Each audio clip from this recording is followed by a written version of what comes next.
বিকেলের চায়ের সাথে খাওয়ার জন্য খুবই মজার একটি নাস্তা রেসিপি শেয়ার করব।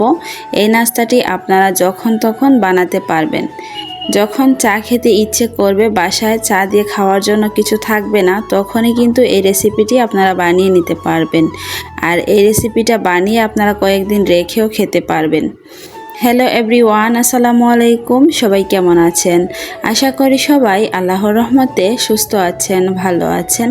আলহামদুলিল্লাহ, আমরাও আল্লাহর অশেষ রহমতে ভালো আছি। তাহলে চলুন কথা না বাড়িয়ে মূল রেসিপিতে চলে যাই। বিসমিল্লাহির রহমানির রহিম। নাস্তাটা বানানোর জন্য ফার্স্টেই একটি মিক্সিং বোলে আমি নিয়ে নিচ্ছি 3 কাপ পরিমাণ আটা। চাইলে এখানে আটা ময়দা দুটো দিয়েই এই রেসিপিটা বানাতে পারবেন। আমি এখানে আটা নিয়ে নিলাম। এখানে আমি চায়ের কাপে মেপে নিয়েছি।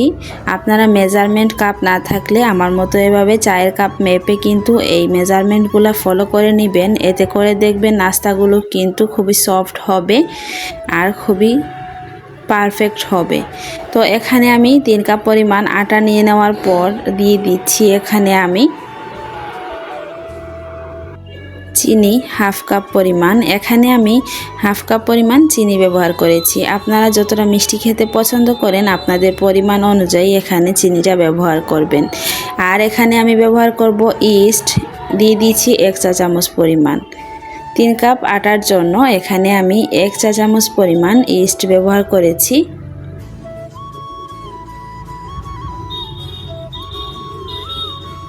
এখন আমি এখানে দিয়ে দিব লিকুইড দুধ 1 কাপ পরিমাণ। দিয়ে দিচ্ছি একটি ডিম।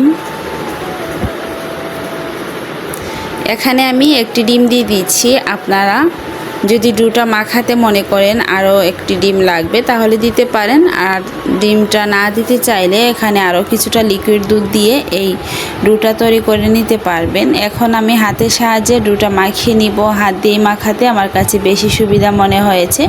আপনারা চাইলে হুইক্সের সাহায্যে মিশিয়ে নিতে পারেন। এখন আমি হাত দিয়ে ভালো করে এটাকে মিশিয়ে নিব।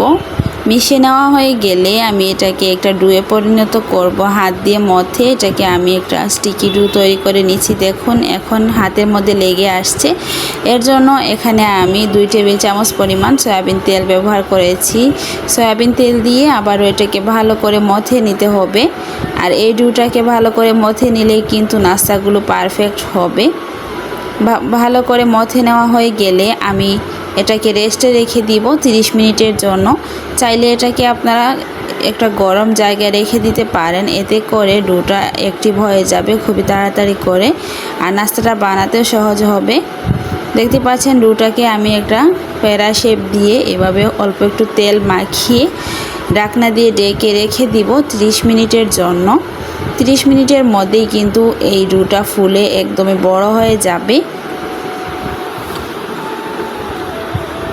30 মিনিট পর ফিরে এলাম। দেখুন ডোটা কিন্তু খুব সুন্দরভাবে ফুলে গিয়েছে আর অ্যাক্টিভ হয়ে গিয়েছে। কতটা সফট হয়েছে। আমি এখন এটাকে হাত দিয়ে ভালো করে 2-1 মিনিট এভাবেই মথে নিব। 2-1 মিনিট এভাবে মথে নিলে নাস্তাগুলো দেখবেন খুবই সুন্দর হবে। এখন একটা বোর্ডের উপর ডোটাকে নিয়ে নিলাম। ডোটাকে নিয়ে হাত দিয়ে প্রেস করে করে এভাবে আমি একটা বড় সাইজের রুটির মতো করে নিব। হাত দিয়ে প্রেস করলেই কিন্তু দেখবেন এটা রুটির মতো হয়ে গিয়েছে। এটাকে বেলতে আর হবে না। যদি মনে করেন যে এটা একটু নরম কম হয়েছে বা হাত দিয়ে প্রেস করলে বড় করা যাচ্ছে না, তাহলে অল্প একটু বেলে নিয়ে এটাকে রুটির শেপটা করে নিতে পারবেন। দেখতে পাচ্ছেন এখানে আমি এরকম করে কেটে নিয়েছি। নিয়ে ছোট ছোট করে লিচি কেটে নিব এখান থেকে।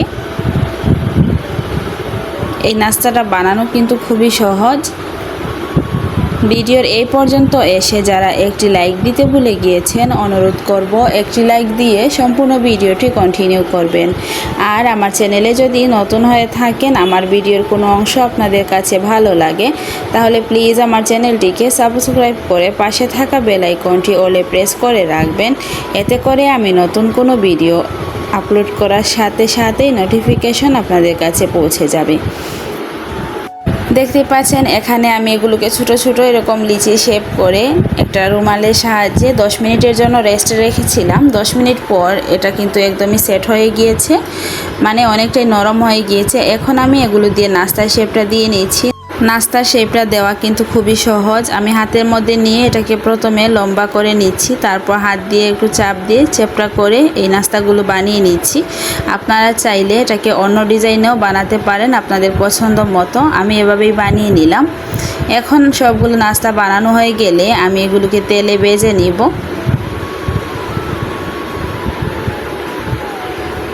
দেখতেই পাচ্ছেন সবগুলো নাস্তা আমার বানানো হয়ে গিয়েছে। এখন আমি একটি ফ্রাই প্যানের মধ্যে তেল নিয়ে নিলাম, আর তেলটা যখন হালকা গরম হয়ে আসবে তখনই কিন্তু নাস্তাগুলোকে দিয়ে দিতে হবে।